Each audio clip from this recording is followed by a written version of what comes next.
Olá, gente, estamos aqui com mais um evento.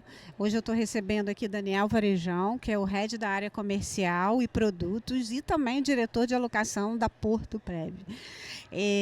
Muito obrigada pela sua presença. Estamos aqui com mais um evento. O tema hoje é crédito, né? Vamos esmiuçar um pouco aí sobre o cenário de crédito, tudo que aconteceu, ou pelo menos os principais pontos aí de 2023, e vamos tentar traçar um cenário aí para 2024. Tá bom? Pode ser? Legal, obrigado, boa tarde, Mônica, boa tarde a todos que estão aqui nos ouvindo. É um prazer estar aqui nesse evento muito bacana, impressionante o porte do evento. E vamos lá, esse é um tema bastante interessante, é um tema que a gente explora bastante. A Porto é bem reconhecida como uma gestora de crédito, apesar de ser uma gestora multi-estratégia, mas é um tema muito caro para nós, que nós gostamos muito. E acho que 2023 foi um ano importante, até um ano divisor de águas. Então vamos falar um pouco disso hoje. Legal. Então, para a gente não se estender muito na parte de 2023, eu queria só que você traçasse um panorama, né, de como é que foi, como é que vocês passaram por esse momento mais complicado, principalmente no início do ano, né, de 2023, e depois a gente já passa para um pouco do cenário, de como é que vocês estão vendo 2024, tá? Tá, eu me lembro que nessa época, em 2023, estava um caos total instalado, né? Mas só lembrando um passinho atrás, no final de 2022, parece que o mercado de fundos de investimento como um todo não era, ele estava assim, um pouco deprimido com aquele resgate da indústria de 128 bilhões, né? Foi um resgate muito expressivo, e mais crédito parecia que era a ilha segura, ali parecia que era o porto seguro para todos. Aí veio o evento de Americanas dia 11 de janeiro, que impactou uma parte muito grande do mercado. E eu acho que quem acompanha junto com o cliente sentiu na pele isso, né? Aquele investidor mais conservador passou a ter perdas e aquele cenário que era incerto naquele momento foi bastante ruim, né? A gente sabe que teve uma contaminação dos preços de todos os outros papéis e acabou tendo uma crise do ponto de vista do passivo do mercado de crédito. Associado a isso, a gente viu outras tantas empresas que também tiveram notícias ruins e até eventos ruins, como a própria Light aqui do Rio, e outras empresas do setor de varejo, outros setores ligados como logística, até alguns FDICs. E foi cada mês a gente tinha notícias ruins para os investidores. Então não foi uma bola de neve, mas foi algo que não parava, né? E parece que o investidor falava, e aí, não vai parar nunca isso? Felizmente na Porto a gente tem um processo bastante criterioso, a gente se coloca como um gestor de crédito bastante high grade, né, Mônica? E a gente só sofreu com Americanas. O nosso processo foi muito feliz em capturar problemas em todas essas outras empresas, então a gente não tinha no portfólio nada disso. Já Americanas a gente tinha os balanços que a gente analisou, os números que a gente tinha em mãos. Eles não dava para indicar que havia realmente balanço auditado por uma Big Four, inclusive é um critério para a gente. Mas o que sobrou de Americanas, né, além da negociação que se estendeu até o final do ano de 2023, é que a gente colocou nas nossas políticas de investimento um novo tema, que a gente passou a ficar mais atento a alguns eventos societários, que eles disparam triggers de análise daquela empresa.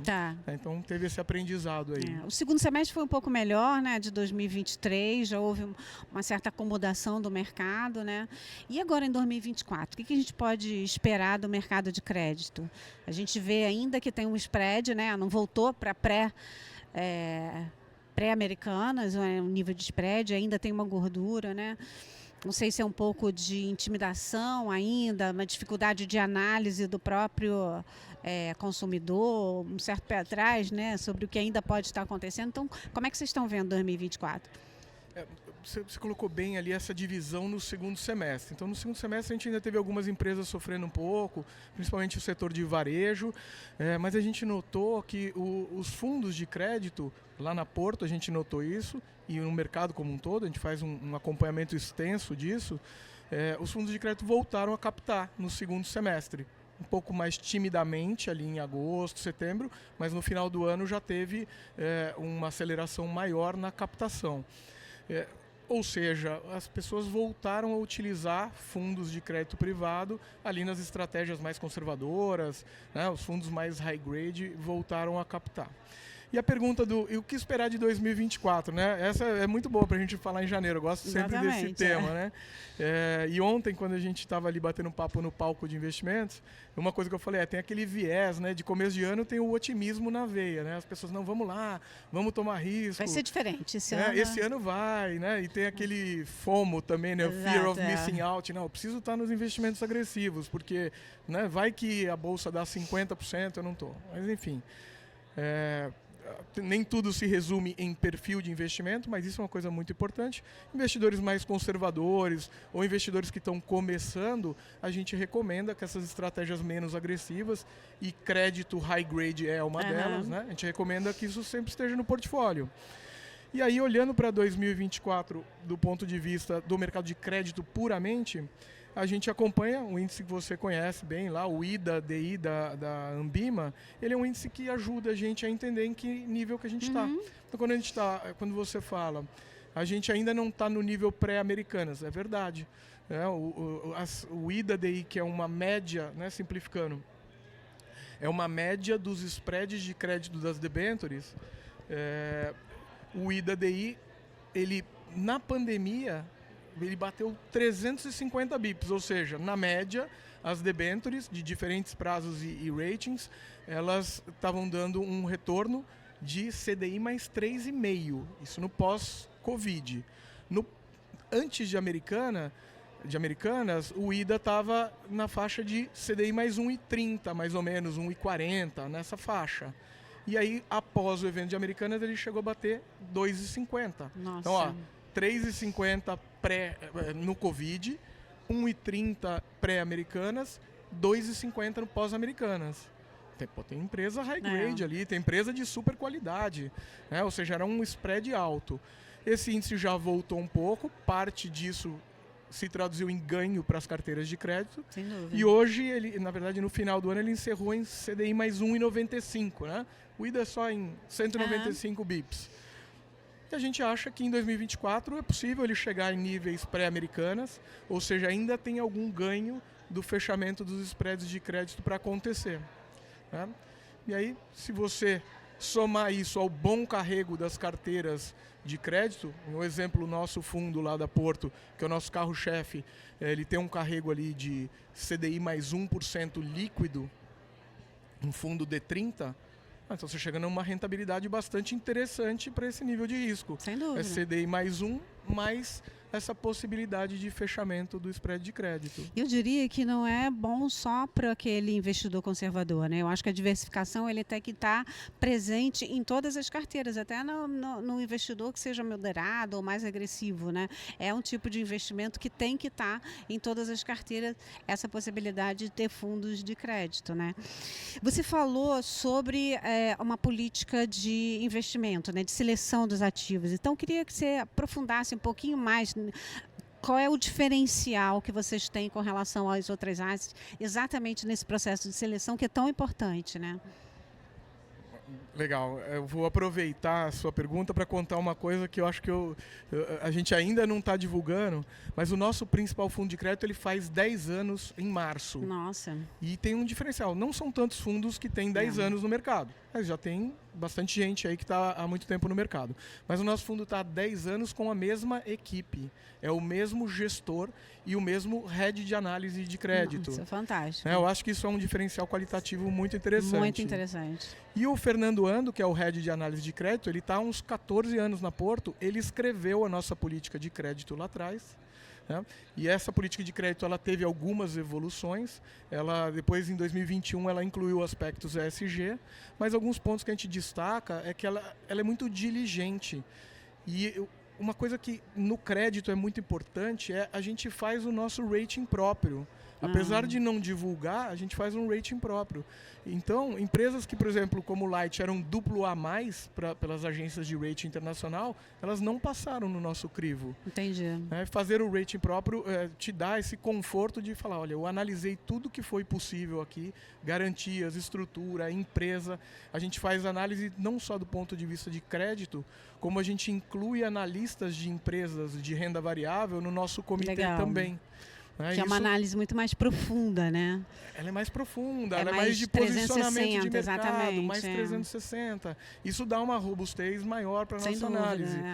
E o ano passado comprovou bastante essa nossa tese de ser muito, muito diligente no high grade. Uhum.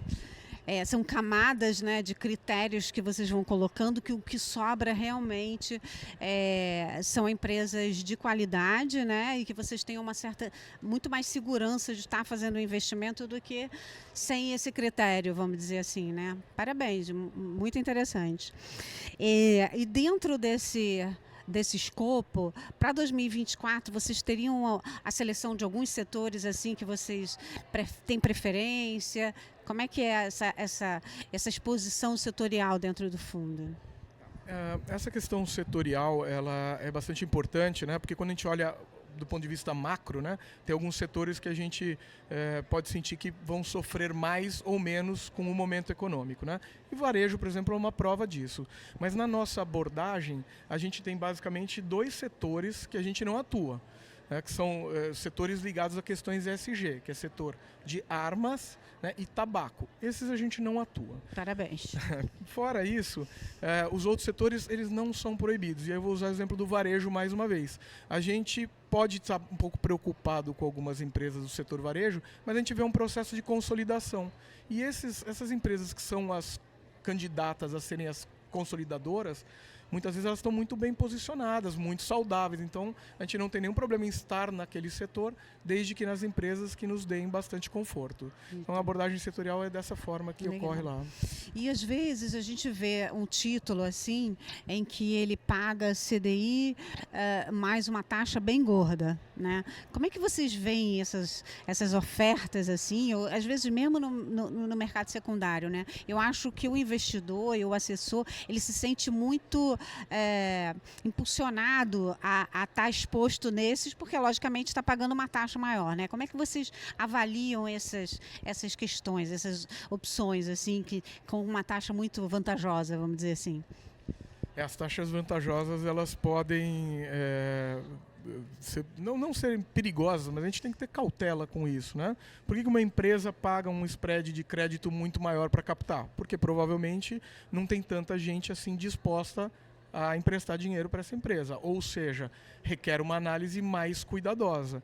Então, quando a gente faz análise, como você usou bem esse termo, análise 360 da empresa, do setor, de como ela está, se aquilo é um projeto ou não, tem muitas outras coisas que podem reduzir um pouco o risco de um papel que seria mais high yield, vamos dizer assim, né? Uhum. A gente não pode só olhar a taxa e esperar, no caso de fundos de crédito, às vezes as pessoas falam, mas como é que está a volatilidade do fundo de crédito? Gente, volatilidade no fundo de crédito não nos ajuda na análise, né? Então, fica um pouco ali obscuro você querer entender o risco de crédito através do número da volatilidade. Não use o número de volatilidade. Você tem que olhar papel a papel e aí acho que o mais fácil realmente é contar com profissionais, sejam eles gestores de investimento ou pessoas dentro da própria Invest que fazem análise, né, que são diligentes e cuidadosas em toda análise. Muito bom. Agora vamos falar um pouquinho de como é que os assessores podem estar acessando os produtos da Porto, né, com relação a crédito. Fala um pouco das estratégias, do que a gente tem nas prateleiras para estar colocando nos nossos clientes. A plataforma da XP é uma plataforma mais importante do varejo, sem dúvida. Para a gente ela é muito relevante. Nos produtos de crédito a gente tem 3 produtos na plataforma hoje. Um produto de entrada, que é um D0. Deixa eu fazer um passo atrás. Todos os produtos utilizam a mesma política de crédito. O que a gente muda um pouco são os prazos médios, a concentração dos papéis, né? Mas a gente nunca coloca, nesse momento, a gente não coloca nada high yield na carteira, não é da casa Porto Seguro. Se em algum momento a gente quiser fazer um produto high yield, a gente vai divulgar e vai fazer outra política. A gente é uma casa high grade, a gente muda um pouco as características do produto, percentual alocado na carteira de crédito, prazo. Então hoje a gente tem um fundo D0, que é muito conhecido, Porto Seguro referenciado DI Crédito Privado, que é o que vai fazer 10 anos. E dentro da mesma equipe, a gente tem um fundo D30, que é esse fundo um pouco mais concentrado e um pouco mais longo. Nós temos o produto de previdência, que foi um sucesso na XP, um produto exclusivo na XP, que chama-se Porto XP Prev, seguradora, vida e previdência XP, gestão nossa, no mesmo estilo de gestão, e a gente está ali brigando para subir mais 2 produtos na plataforma, mas isso é assunto então, para em o próximo breve podcast.